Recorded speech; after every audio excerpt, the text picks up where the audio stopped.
ocorre o deslocamento da demanda por mão de obra? A gente viu o deslocamento da oferta. E o que acontece com o deslocamento pela mão de obra? Suponha agora que um aumento da popularidade das maçãs provoque a elevação dos preços. Esse aumento de preço ele não altera o produto marginal do trabalho a qualquer número dado de trabalhadores, mas eleva o valor do produto marginal. Então, lembrando lá que o produto marginal é o preço do produto vezes a quantidade de produto que cada trabalhador consegue, aqui no caso, colher ou produzir. Com o alto preço das maçãs, contratar agora mais colhedores passa a ser lucrativo.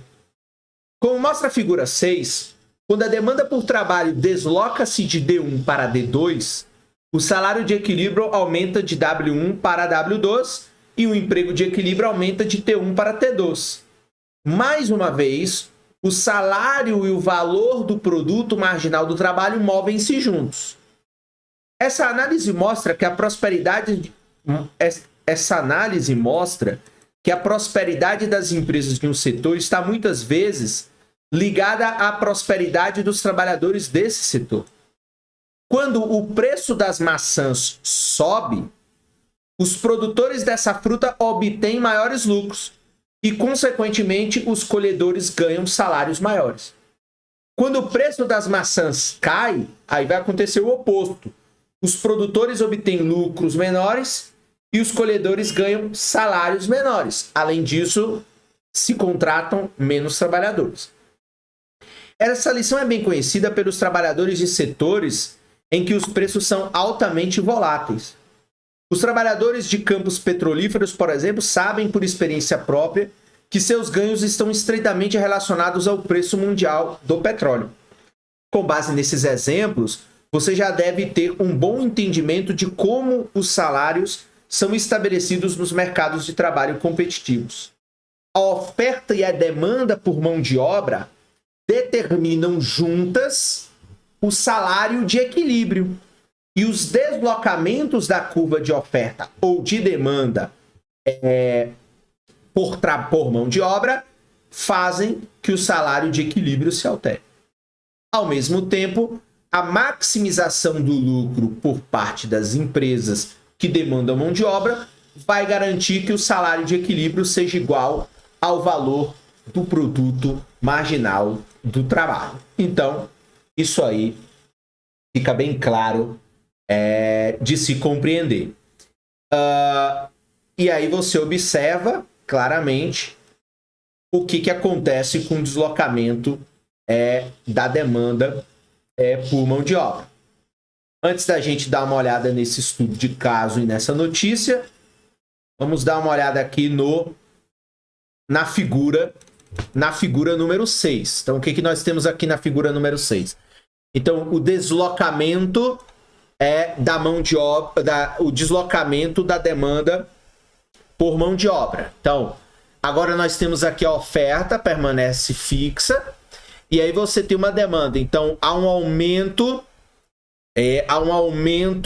do preço do produto. Então, ao ter um aumento no preço do produto, então um aumento na demanda de mão de obra, então recomeçando. Então a oferta permanece fixa e você tem um deslocamento da curva de demanda. Então de demanda D1 para demanda D2. Então o que pode ocasionar esse deslocamento? Então um aumento do preço do produto que essa empresa vende no mercado de bens e serviços. Quando você tem este aumento do preço, a empresa está estimulada a produzir mais, porque ela vai lucrar mais. E, consequentemente, ela vai estar também disposta a pagar um salário melhor. Então, quando a demanda por mão de obra aumenta de D1 para D2, talvez porque você tem aí um aumento no preço do produto, então o produto passa a ser cobiçado no mercado de bens e serviços. Lembrando que a lei da oferta no mercado de bens e serviços vai dizer que preço maior, a empresa está disposta a vender mais. Para vender mais, ela precisa também contratar mais trabalhadores e precisa, consequentemente, também pagar mais.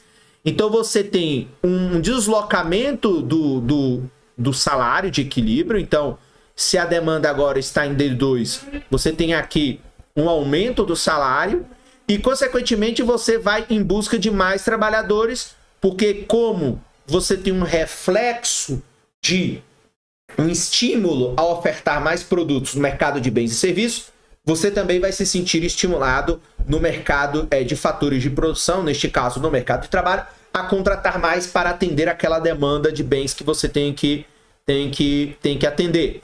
Então, novamente, a variação do salário vai refletir uma mudança do valor do produto marginal do trabalho. Então, com o preço mais elevado do produto, a produção adicional de um trabalhador a mais passa a ser mais valiosa. Então, produto mais caro faz com que, se eu produzo agora 30 caixas de maçã a um preço da caixa maior, a empresa vai se sentir estimulada a contratar mais. Como o meu trabalho individual está valorizado, eu também vou ser levado a ganhar mais, porque as empresas estarão dispostas a pagar mais. Então, novamente, aqui como eu posso dizer, há uma organização das decisões de maneira muito interligada. E, consequentemente, isso faz com que você tenha movimentos no mercado de fatores de produção de uma maneira muito coordenada. Lembrando sempre, né, lá da regra. Então, o salário ele tem que ser igual ao valor adicional ou marginal do trabalho. Então, o quanto a mais um trabalhador produz tem que ser pelo menos igual. Lembrando que este valor adicional do produto depende do preço, que neste caso o preço aumentou, portanto, o resultado do trabalho individual ficou valorizado, a empresa agora se interessa em produzir mais, porque o trabalhador também está dando um retorno individual maior, porque o preço do produto aumentou, então, consequentemente, isso vai depender, portanto, dessas variáveis em conjunto. Se está um pouco confuso, tanto o deslocamento da demanda por mão de obra como o deslocamento da oferta, volta, né, assiste quantas vezes for necessário, copia aí no caderno, numa folha de papel, esses gráficos, porque esses gráficos ajudam a fixar o conteúdo de uma melhor maneira, dado que já são vários gráficos, e esses vários gráficos eles podem gerar uma certa confusão. Então, lembrando, analisou-se a demanda por trabalho, depois analisou-se a oferta por trabalho, depois combinou esses dois no mesmo gráfico e com o deslocamento da oferta e com o deslocamento da demanda para justamente fazer uma análise de como acontece o equilíbrio